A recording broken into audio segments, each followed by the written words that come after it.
eu sou Regina Bleis, sou professora, mestre e doutora em Educação pela PUC Paraná, com doutorado sanduíche pela Universidade Nova de Lisboa.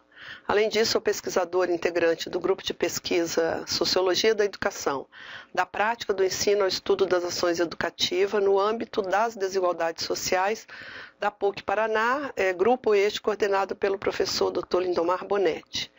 Atualmente, além de professora, sou diretora do Departamento de Direitos Humanos e Cidadania da Secretaria da Justiça, Trabalho e Direitos Humanos do Paraná. Bom, essa fala é a síntese de uma palestra realizada no mês de outubro de 2017 na Escola de Educação em Direitos Humanos, durante o seminário Educação em Direitos Humanos para Profissionais da Educação Básica, uma parceria entre a Secretaria da Justiça, Trabalho e Direitos Humanos e a Secretaria de Estado da Educação. O tema que eu vou desenvolver hoje é Fundamentos Teóricos da Educação em Direitos Humanos e os desafios para a escola na contemporaneidade. Bom, a fim de facilitar a apresentação dessa temática, eu vou dividir a minha fala em 3 momentos. No primeiro, farei uma breve explanação a respeito dos fundamentos teóricos dos direitos humanos e da educação em direitos humanos, ou seja, vou abordar as concepções, as dimensões e, à luz da realidade social do Brasil, vou buscar também indagar a respeito de como pensar a educação em direitos humanos no contexto da sociedade de classe e das desigualdades sociais. Num segundo momento, pretendo trazer para a nossa reflexão a forma como a escola se insere nesse contexto da sociedade de classe e, a partir disso, como pensar a educação em direitos humanos. Também apresentarei os fundamentos epistemológicos nos quais se pautaram historicamente as políticas educacionais e, consequentemente, a prática escolar. Para isso, partirei de algumas premissas, em especial, partirei da compreensão que a escola é fruto de um projeto sociocultural fundamentado nos preceitos da modernidade, ou seja, da racionalidade científica, e questionarei de que forma essa escola vai dar conta de formar sujeitos críticos, autônomos e atender às diferenças sociais. A partir disso, pensaremos um pouco também como abordar a educação em direitos humanos na escola. E num terceiro momento abordarei alguns desafios para a escola na contemporaneidade, em especial os desafios que devem ser enfrentados para que se tenha efetivamente implementada a educação em direitos humanos no âmbito escolar. Inicio, portanto, falando um pouco sobre as concepções dos direitos humanos e vou apresentar 4 delas, todas baseadas em estudos realizados pelo filósofo e professor Paulo César Carbonari. Antes, porém, eu gostaria de destacar as contribuições do Boaventura de Souza Santos com relação a essas concepções. Boaventura fala da concepção hegemônica e contra-hegemônica dos direitos humanos, sendo a primeira aquela relacionada à matriz liberal e ocidental dos direitos humanos. De acordo com Boaventura, a matriz liberal concebe os direitos humanos como direitos individuais e privilegia os direitos civis e políticos. Sobre essa matriz, diz Boaventura, desenvolveram-se outras concepções de direitos humanos, aí já de inspiração marxista ou socialista, que reconhece os direitos coletivos e privilegia os direitos econômicos e sociais. Boaventura, na verdade, chama atenção ainda, e isso é muito importante, para as concepções hegemônicas de direitos humanos, as quais estão voltadas a reproduzir a ordem social capitalista, colonialista e sexista, que domina o tempo atual, enquanto que as concepções contra-hegemônicas dos direitos humanos estão potencialmente voltadas para a construção de uma sociedade mais justa e mais digna. Em sua obra, cuja leitura eu recomendo, intitulada Se Deus Fosse um Ativista dos Direitos Humanos, o Boaventura reconhece a hegemonia dos direitos humanos como linguagem de dignidade humana. Entretanto, levando em conta que a grande maioria da população mundial não é sujeito de direitos, ele questiona se os direitos humanos servem de forma eficaz à luta dos excluídos, dos explorados e dos discriminados, ou se não são esses objetos do discurso dos direitos humanos. Penso que essa é uma reflexão muito interessante a se fazer. Independentemente dos significados que os direitos humanos vão tomando, como diz o professor Carlos Estevão, que é um professor catedrático da Universidade do Minho Braga, em Portugal, o fato é que cada vez mais frequente depararmos com interpretações que os integram numa espécie de religião laica mundial, diz ele, que serve a muitos interesses e a algumas necessidades. O que o professor Estevão quer dizer é que o discurso em torno dos direitos humanos tende a ser algo paradoxal e mágico, envolto numa espécie de névoa em que nem sempre é fácil descortinar os propósitos que se abrigam por detrás deles. Essa é a opinião do professor Estevão.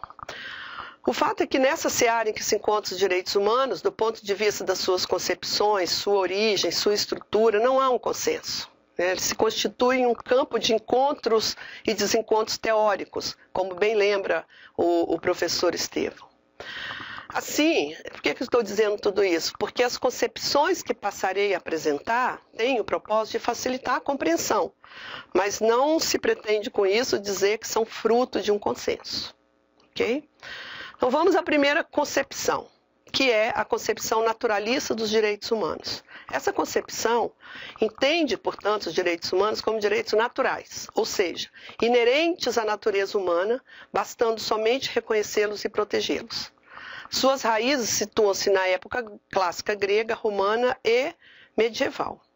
Então, os direitos existem pelo fato de existir e estão, portanto, relacionados à criação divina. E aí nós temos a concepção liberal, que é aquela que entende os direitos humanos como garantia das liberdades fundamentais. A medida do direito, nesta concepção, já não é mais a natureza, mas a liberdade. Ela traz uma forte noção de indivíduo como agente de liberdade. Então, é em nome da liberdade que os indivíduos se associam, criam e se submetem a determinadas regras de convivência. Reconhece a primazia dos direitos civis, mas também lhes acrescentam os direitos políticos como sendo fundamentais. Bom, e a concepção, aí nós temos a concepção positivista dos direitos humanos, que advoga que os direitos humanos são aqueles inscritos em códigos e legislações e que, portanto, têm força vinculativa enquanto estiverem ao máximo expressos na letra da lei. Então, os direitos humanos são aqueles positivados em lei. Bom, a última concepção, portanto, é a concepção histórico-crítica, que é aquela que entende os direitos humanos como fruto de construção histórica marcada pelas contradições e pelas condições da realidade social. Essa concepção reconhece as liberdades fundamentais, mas entende também que sua garantia exige estrutura e condições sociais, econômicas e culturais que possam torná-las efetivas para todos e todas. A igualdade é o complemento da liberdade como condição fundamental da garantia dos direitos. Nessa concepção, não há vinculação dos direitos humanos a uma natureza humana, como a concepção naturalista, já que ela própria é entendida como construção histórica. A dignidade da pessoa humana não é um dado natural, diz o professor Carbonari, ou um bem, seja pessoal ou social. É a construção de reconhecimento e, portanto, luta permanente contra a exploração, o domínio, a vitimização, a exclusão. É luta permanente também pela emancipação, profundamente ligada a todas as lutas libertárias construídas ao longo dos séculos pelos oprimidos para abrir caminhos e construir pontes de maior humanidade. Essas são as concepções que nos propusemos a apresentar e, considerando tudo isso que foi exposto acima, podemos a partir daí pensar que os direitos humanos apresentam, além das concepções, também diferentes dimensões sobre as quais não nos debruçaremos neste momento, mas, entretanto, eu não posso deixar de destacar duas delas. A primeira é a dimensão filosófica dos direitos humanos, a qual está pautada na ética, ou seja, no modo de ser, no caráter, no respeito, E a dimensão política, para esta que eu quero chamar a atenção, que significa reconhecer o outro como sujeito de direitos pelo simples fato da sua existência, como bem coloca a filósofa política alemã Hannah Arendt, que vocês devem conhecer. respeito ao outro pela sua simples existência, né? Então, esta dimensão política é extremamente importante, né? E por que é importante destacá-la? Porque ela envolve aspectos extremamente relevantes, como, por exemplo, a corresponsabilidade para consigo, mas também para com o outro, além da corresponsabilidade com o universo físico ou social. Envolve a luta permanente contra a opressão, a exploração, a exclusão, a dominação.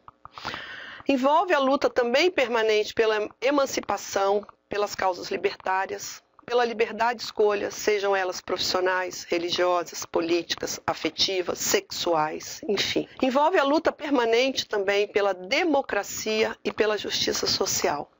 Sem democracia, sem justiça social, não dá para falar em direitos humanos, né?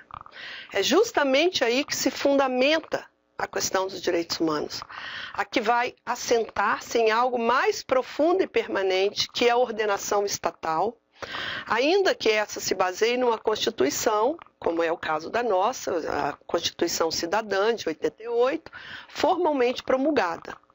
Tudo isso significa, a rigor, que a afirmação de autênticos direitos humanos é incompatível com uma concepção positivista do direito.